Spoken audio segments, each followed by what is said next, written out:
It's from the divine and the universe. There's no way it's wrong. You know it's correct in your heart. But you go and tell it to people around you who have no idea of the kind of things you're trying to do. And they go like, yeah, no, that's not going to work. Yeah, that's wrong. Yeah, that's bullshit. Yeah, that's meh. That's bad. That won't work. And you allow that to stop your $1 million, $1 billion. It's like I'm eating an apple. They can see I'm eating an apple. And they're asking me, how do you eat an apple? And I'm like this. And they're like, no, that's not how you do it. That's how this works. And yeah, cheers. Like, so everyone thinks that that's how it works in that circle. But they don't know that there's this whole other circle. Because if they were to spend a day with somebody who earns 30K, everything they said, the 30K person would tell them, no, you're wrong.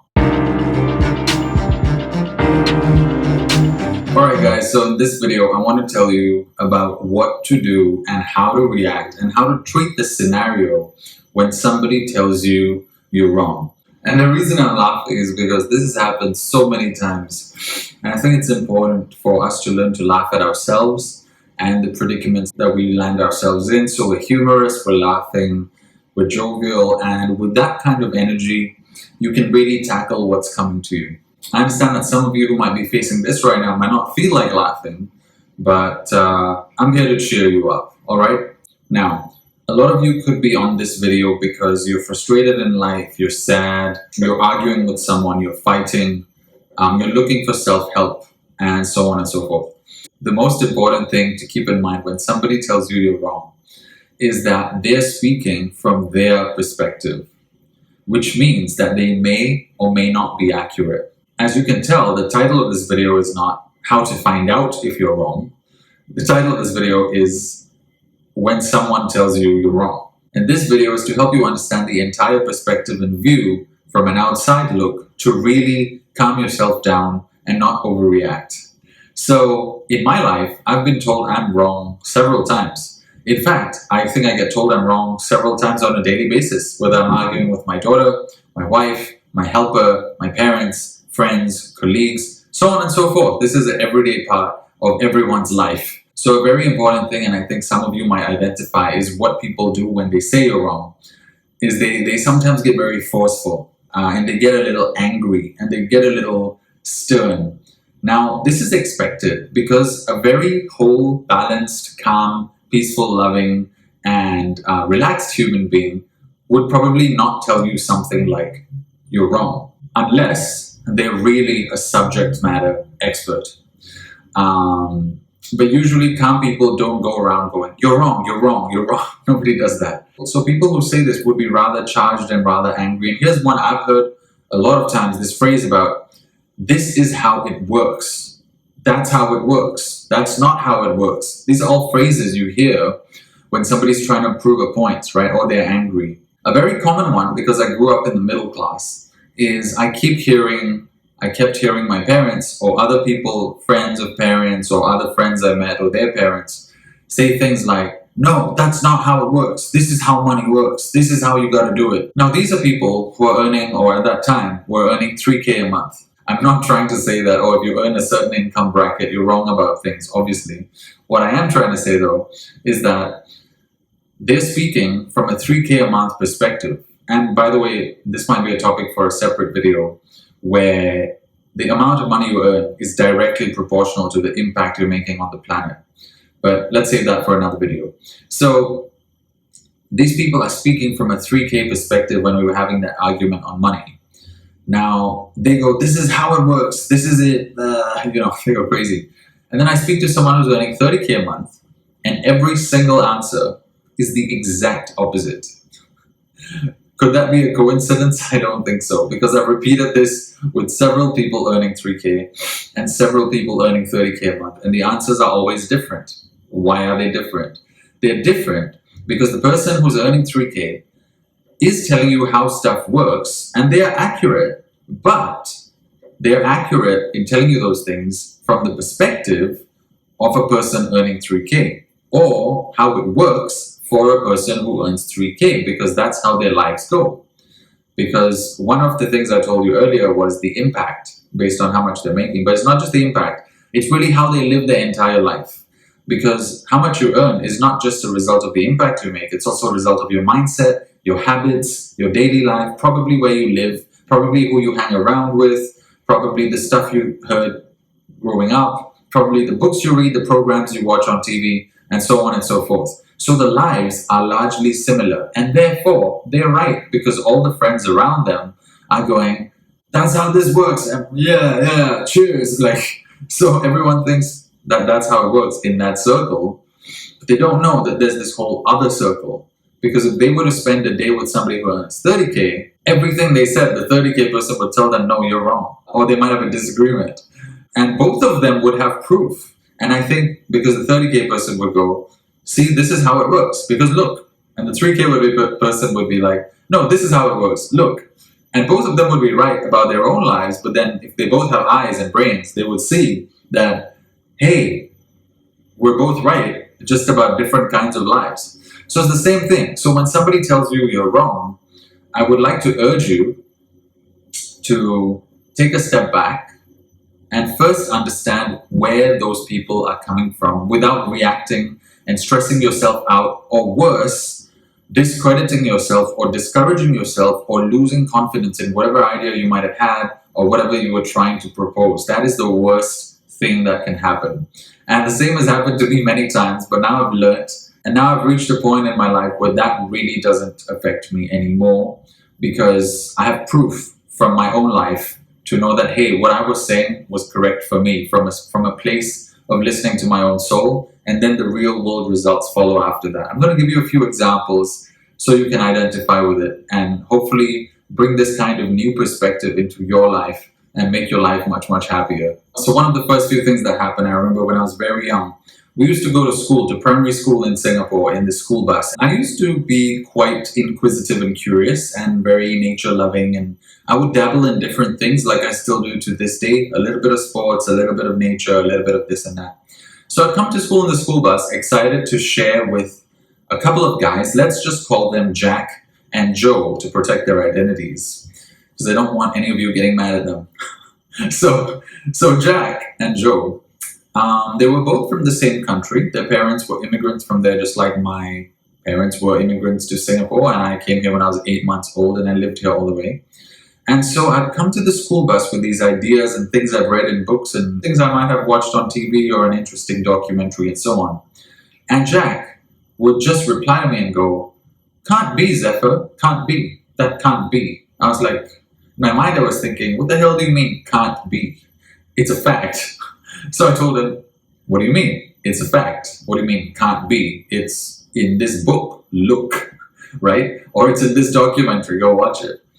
And he would just be like, no, can't be, can't be. And he would continue eating these almonds that he used to eat in a very cocky way. I was respecting the guy's confidence, but I was also a bit like, yeah, he doesn't know about that yet. The fact that I was trying to tell him from the documentary. And I was like, okay. So I got a first-hand lesson on what confidence is and what ignorance is at the same time. It was quite funny. But to me, as a kid, as a child at that age, it was taking a toll on me emotionally, because every new thing I would learn, because the teachers would say, learn this and explore, and they teach you about exploring new boundaries, which is true actually. And your parents would always be, telling you like, hey, learn this, try that, that kind of thing.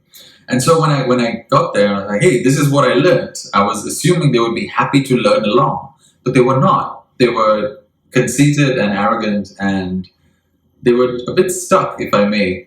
And so Jack was like, no, can't be.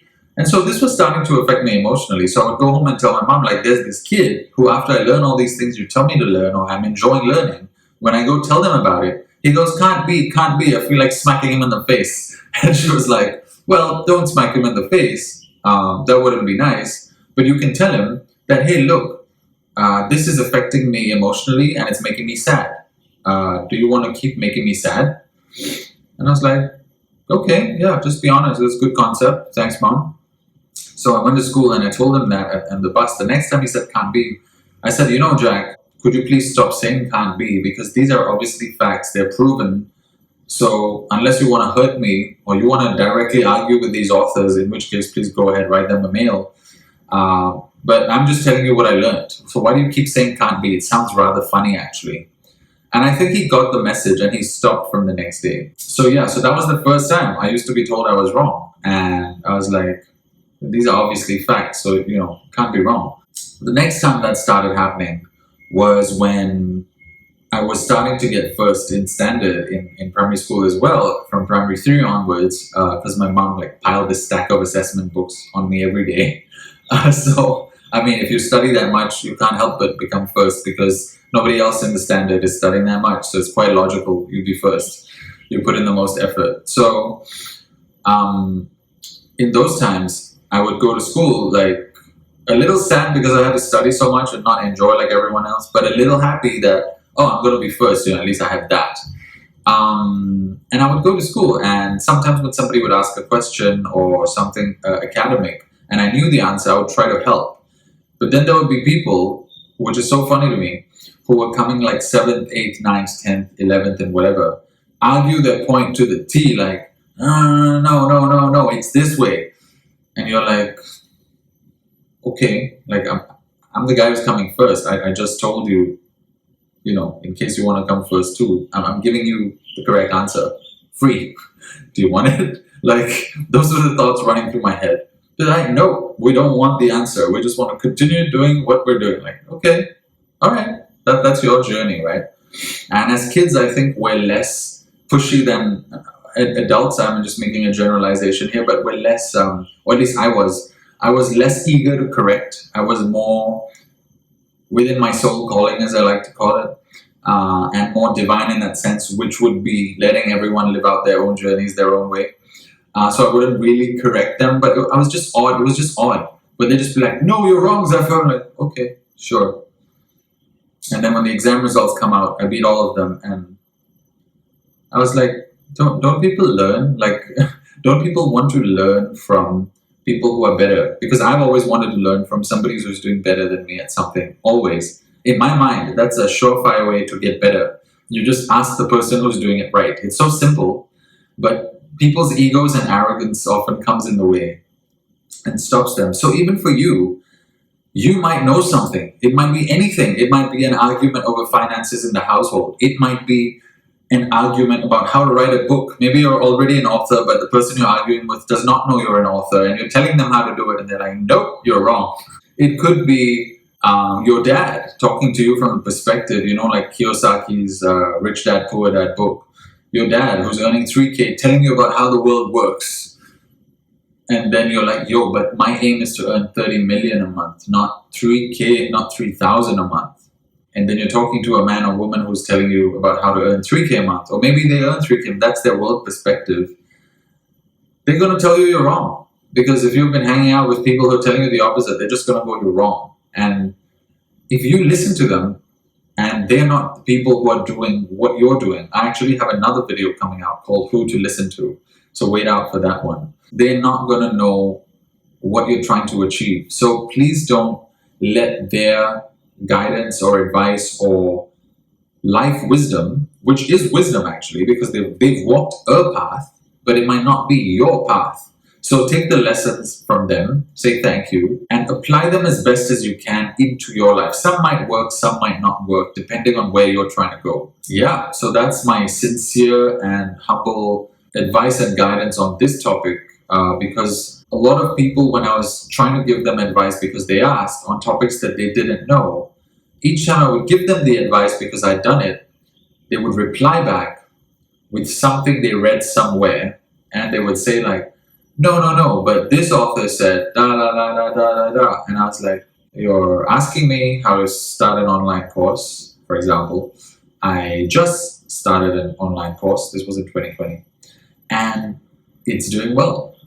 And they were like, yeah, but this, I'm like, okay, do you want to know the answer? Or do you not want to know the answer? You asked me. I didn't ask you, right? So, I mean, it's like I'm eating an apple. They can see I'm eating an apple, and they're asking me, how do you eat an apple? And I'm like this. And they're like, no, that's not how you do it. So, it's weird. It's weird to me that people would do that, but people do that. It's so surprising. I was telling my wife even that in our inner friend circle, for example, I've always loved fitness, and I was in sports in primary school and in secondary school. And after that, I got better in junior college and university and the army. Because at the start, I wasn't allowed to do sports in primary school and secondary school much by my parents. And so that made all the kids think I was some kind of weirdo. Don't get me wrong, I do enjoy nature and books and being a geek as well. I love that. I could do that for days. But I also love sports, I realized after a while, because I couldn't wait to be outdoors and play things and play games, and that makes you good at sports. And so when I started doing that, I started getting good at sports, and then eventually I just naturally started teaching people how to lose weight, how to exercise, how to build their muscles, how to sculpt their bodies. Because I've done so much in the area, it's impossible to not know. It's like if you're already an astronaut and you've been an astronaut for 10 years, you can start a course on being an astronaut. You don't have to go get a certification to teach how to be an astronaut before you know that. So you already know the subject matter at the back of your hand. You could do it sleeping. And so I started doing that. And then just to formalize it, I went and got a personal training cert. And at the personal training cert, I guess I was one of the top students, and I was coming up with good answers. And the trainer who runs Gold's Gym in Singapore did comment a couple of times. He was like, "Yeah, that's a great exercise, man. Thanks for bringing that up." So it's obvious that I knew my stuff, but also I learned a lot of stuff there. So that was great. But my point is, even in the friend circle, when I advertised, like, "Hey guys, I'm now an official personal trainer," in case you think I wasn't official enough, even though I have these abs or whatever, they were like, "Oh, okay, yeah, cool." And over the next 1 or 2 years, you hear that they are hiring other personal trainers, which is fine. It's great that you're hiring personal trainers. Don't get me wrong. But I was asking my wife, isn't it strange that in the friend circle itself, you have the expertise? It's just there. It's just waiting for you to go grab it. But people won't grab it. They insist on their own methods, even though they don't know anything about the topic. So that's a very strange concept, but it happens in life. It happens a lot. And a lot of people are so hurt by their own circumstances and their own lives, and they're so stuck, sadly, that they will try to convince you that what they're saying is right. And it might not be.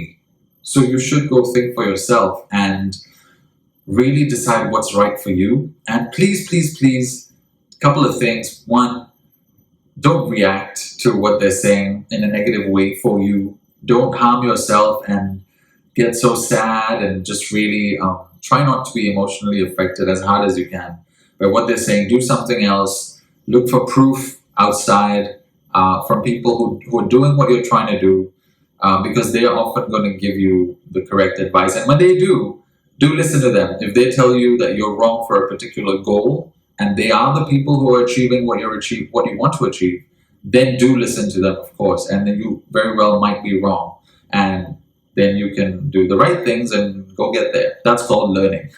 So I love it when people who are doing it tell me I'm wrong, because then I know, oh, okay, I'm making a mistake. Genuinely, it should be this way. And that would take some learning and training. And the second one is, don't allow it to stop you. That's another thing that's bad. Like, some people, they don't get affected, but then they stop. They don't get emotionally affected, but they stop and they go, yeah, maybe they were right. No. So don't do that. Don't allow the wrong advice and people telling you you're wrong when in your heart or in your soul, or when you've heard other mentors and speakers and trainers in the area you're intending to go tell you that you're right. Don't get distracted by the noise that small-minded people are making, or stuck-minded people are making, or stuck or arrogant people are making. And I'm not using this to diss them in any way. All humans are humans. We all should love each other, I think, from connection and the soul and universal energy and so on. But there's a big distinction between observing and judging negatively. And there was another video I have which is coming out on that as well, where it's okay to observe and judge that, hey, this advice is wrong for me. It's not the right advice I should be listening to if this is where I want to go. So that's a very important concept as well. So getting emotionally charged and reacting to them and arguing with them, that's one thing. The second thing is not allowing it to stop you. If you know inside you, like, let's say you're the next Facebook founder, or the next inventor of the bicycle, or the next inventor of the plane, you know that you're sitting on something huge. You just know. You have this inexplicable knowing. It's like falling in love. It's from the divine and the universe. There's no way it's wrong. You know it's correct in your heart. But you go and tell it to people around you who have no idea of the kind of things you're trying to do. And they go like, yeah, no, that's not going to work. Yeah, that's wrong. Yeah, that's bullshit. Yeah, that's meh. That's bad. That won't work. And you allow that to stop your $1 million, $1 billion, million life-changing, billion life-changing invention or pursuit or path, or even, let's say it's not that big, it's just going to change your life for the better. That could be anything from sleeping on time to getting softer beds to buying a ball to roll under your feet for massages, whatever it might be, and somebody else says it's a stupid idea, and you listen to them and you prevent yourself that progress. That is one of the biggest sins, if there's anything called a sin, which you can commit for yourself in life, my friends. Don't do that. That is wrong on so many levels. I don't like to use the word right or wrong, but it's bad for you. It's negative on so many levels. It's inaccurate.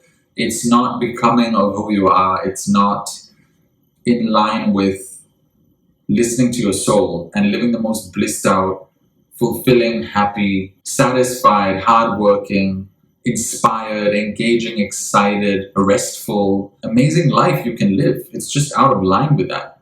So if you know something in your heart is right and you want to head in that direction, just keep going in that direction and ignore, and just get the advice from everyone, but see which advice really applies to your goal. And one very big clue about how it applies, or if it applies, is if that person has done that, or if they have coached other people in successfully doing that, or they're trying to even. You can give somebody props for trying and just see the progress of the people they're coaching and so on. If you enjoyed this video, please help me to click like on the video, click subscribe, and click the bell icon. And this helps me to continue doing this for a long, long time, full time, to help you guys out with more life coaching topics, spirituality, mind, body, spirit, physical fitness, and all the good stuff in life, which is what I like, including books and music. I can't stop doing this stuff every day. It's amazing. Thanks for your support. Thanks for your help. If you need more resources, there should be more blogs and more alerts to free videos coming up on my website. In addition to the ones that are already there, you can just subscribe at the bottom of any of my website pages, and you should be getting those alerts. I think I aim for once a week, but that rarely ever happens because I'm so packed creating content. So you might get a mail once a week, once every 2 weeks, that kind of thing, with a summary of the best stuff I'm putting out free.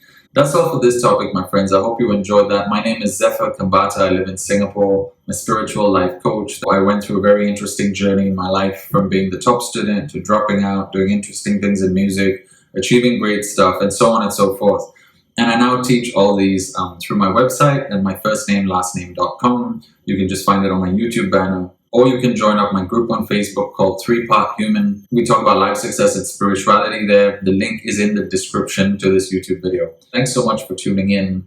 There should be a couple of subscribe links and videos popping up around my head right now.